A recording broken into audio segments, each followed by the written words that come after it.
Video Girl. Brat by Charli XCX has been, in my opinion, the most exciting album of the summer. It's propelled her into the mainstream, as millions of new listeners have fallen in love with how lyrically honest and sonically exciting Brat is. If you don't know the original context of the song Girl So Confusing from Brat, it details Charli's relationship with a musical peer pop girl and explores that she doesn't know or understand if their exchanges are genuine or more of a rivalry. Women in the music industry are all supposed to be best friends, while they are simultaneously pitted against each other. And in this song, we visit Charli's inner thoughts in a situation where she can't figure out the other woman's true intentions. What safer place to do something like that than in a room full of women, you know what I mean? Right, totally, yes. Girl power, I suppose. Yes. Charli explores hints of jealousy and resentment, but at the same time, we see moments of her admiration towards the other female artist, as she imagines a scenario where they make music together one day and the internet goes crazy. Spoiler alert, that day is here and that artist is Lorde. Today, we're going to explain the context and background behind this collaboration, dive into the lore of Charli XCX's and Lorde's long-standing relationship, and dissect the lyrics from both parties relating to this history. Hopefully, by the end of this video, you'll understand why this track and moment in pop culture is so full circle and beyond iconic. Welcome to Video Girl, an online community where we discuss and analyze pop culture and music. This is the third video in my Brat series, and I'm so excited you have all seemed to be really loving it. I have more content on the way, so if you want to continue to explore this Brat rollercoaster together, don't forget to subscribe so you don't miss when they drop. As requested, I've also made an Instagram page and have been loving interacting with you all personally. On June 20th, Charli XCX began live streaming again on TikTok, showing a new rendition of the Brat Wall.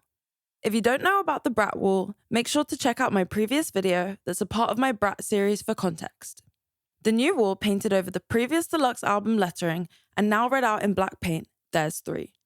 We're still yet to find out exactly what this means, so let me know your predictions in the comments below. Shortly after, painters began covering parts of these letters and changing them to spell out Lorde. I then got a notification that Charli posted on the 360 Brat account, and when I opened Instagram to see what was there, I gasped so loudly. Charli announced the Girl So Confusing version with Lorde.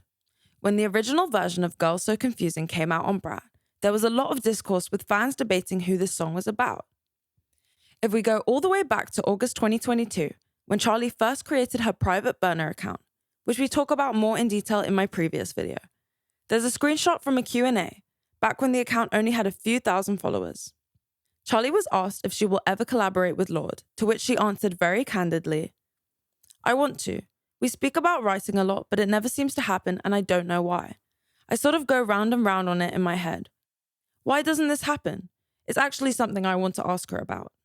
Charli's answer to the question related exactly to the lyrics on the original of Girl So Confusing, where she sings, "We talk about making music, but I don't know if it's honest. Don't know if you want to see me falling over and failing."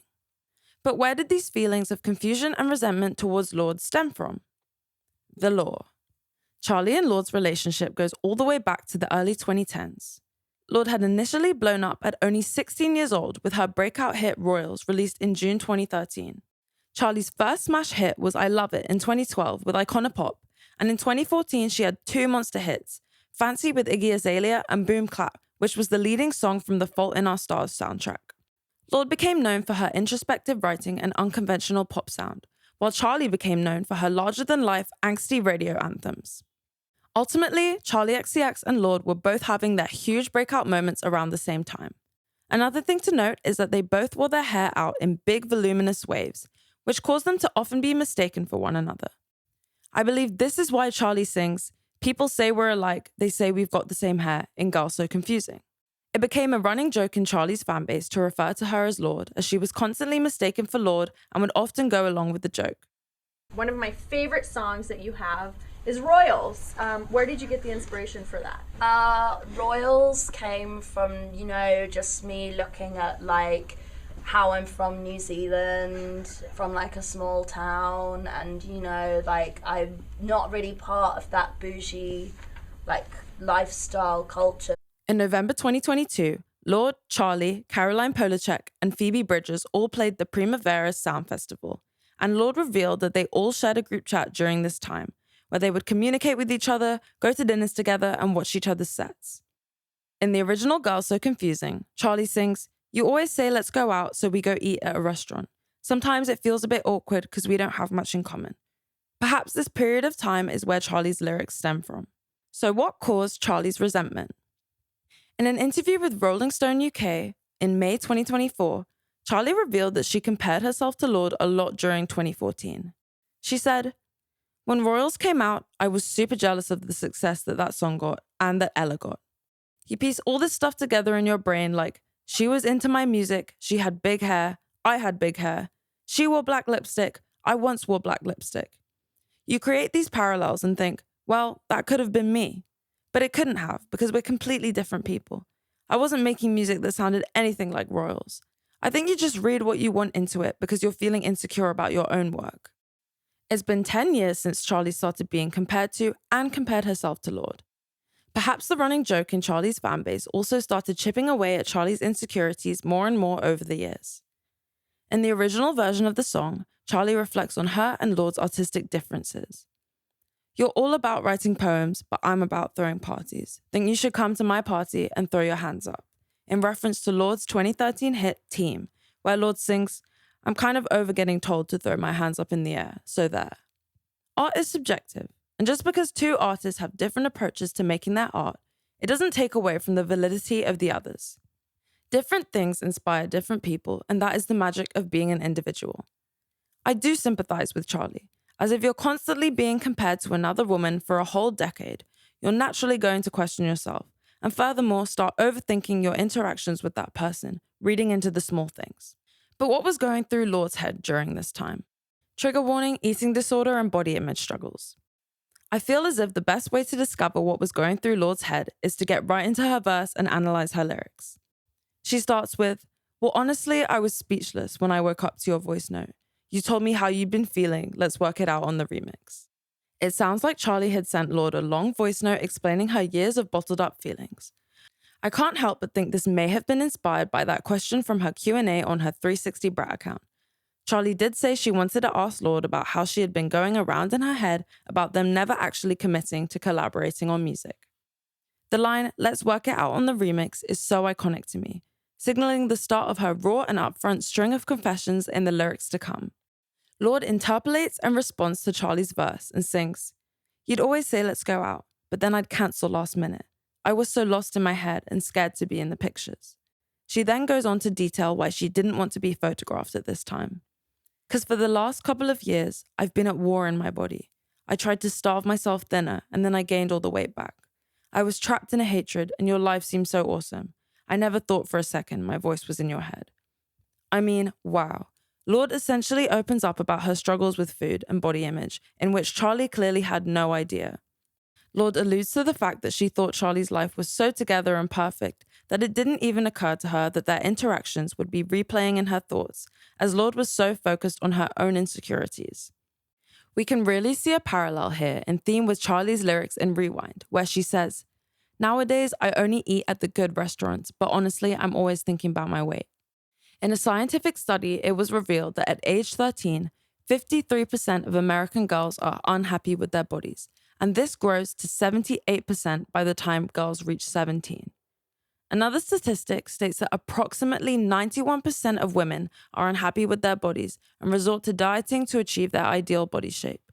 Only 5% of women naturally possess the body type that's often portrayed by Americans in the media. Lorde then goes on to talk about how she's carried herself with a hard demeanor from a young age as a self-defense mechanism, but totally understands how Charli misinterpreted this in a different way. She then says about Charli, "Forgot that inside that icon, there's still a young girl from Essex." This line honestly makes me feel emotional, as Lorde is acknowledging Charli's inner child and younger self. Even though Charli is an icon to so many of us, at the end of the day, she's a woman with the same insecurities as you and I, and Lorde recognizes that so is she. I'm someone who gets quite anxious. And I'm prone to overthinking. I don't know if you two share that. I go over and over and over things in my head. I think, what should I have done differently? What did they say? What was the exact phrasing? They then go on to sing the new pre-chorus together in unison, reflecting the aftermath of their conversation, having understood and sympathized with each other's point of view. This really feels like a moment of unity and girlhood. They sing, "People say we're alike. They say we've got the same hair. It's you and me on the coin the industry loves to spend. And when we put this to bed, the internet will go crazy. I'm glad I know how you feel." And then Lorde sings, "'Cause I ride for you, Charli." As opposed to the first pre-chorus where Charli almost resents the comparisons, here it feels like they are celebrating their similarities after discovering how their inside emotions are actually extremely alike. The internet did indeed go crazy, and Lorde saying, "I ride for you, Charli," really put the icing on the cake of their new alliance. Saying you'll ride for someone implies you'll go through thick and thin for them, and in a place like the music industry, having other women you trust be there for you in such a cutthroat, male-dominated industry is really impactful. Charli ends the song singing, "You know I'd ride for you too." Lorde perfectly encapsulates the raw and honest lyrical theme throughout Brat in her verse, and hearing her vocal mixed in the same style as Charli's with the auto-tune that we're not typically used to hearing from her also felt like a nod to Charli's artistry, as this is Charli's sound that she's crafted, and Lorde was able to use it as a vessel to express herself. Marina, previously known as Marina and the Diamonds, who some fans once speculated that Girls So Confusing was about, also tweeted out in support of the track, saying she cried when she listened. Charli and Marina have also had a complex, long-standing relationship full of ups and downs, so this was also a really special and beautiful moment for fans to witness. In conclusion, I think this track is one for the history books. I definitely have never heard two artists use a song as a vessel to talk through their issues and actually come out the other side in unity, stronger than ever before. Lorde has indeed been writing for Charli and spoke out about how she loved Brat on Instagram, as well as attending Charli's concert in New York. This is really one of my favorite moments in pop culture ever, and this record brings my younger self so much comfort, as Charli and Lorde are two artists I had on repeat as an early teenager. Charli really fed the stands with this one, and this is just another layer in the genius that is Brat. With many of us digging deep into the lore and guessing that this song was about Lorde from the beginning, Charli really rewarded our loyalty and intricacy as fans and gave us something beautiful and iconic in return. Thank you all so much for watching.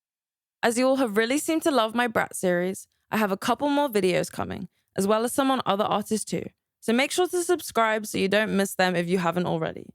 We're growing this channel so fast and it really means the world to me, and every comment, like, and subscribe never goes unnoticed. See you next time!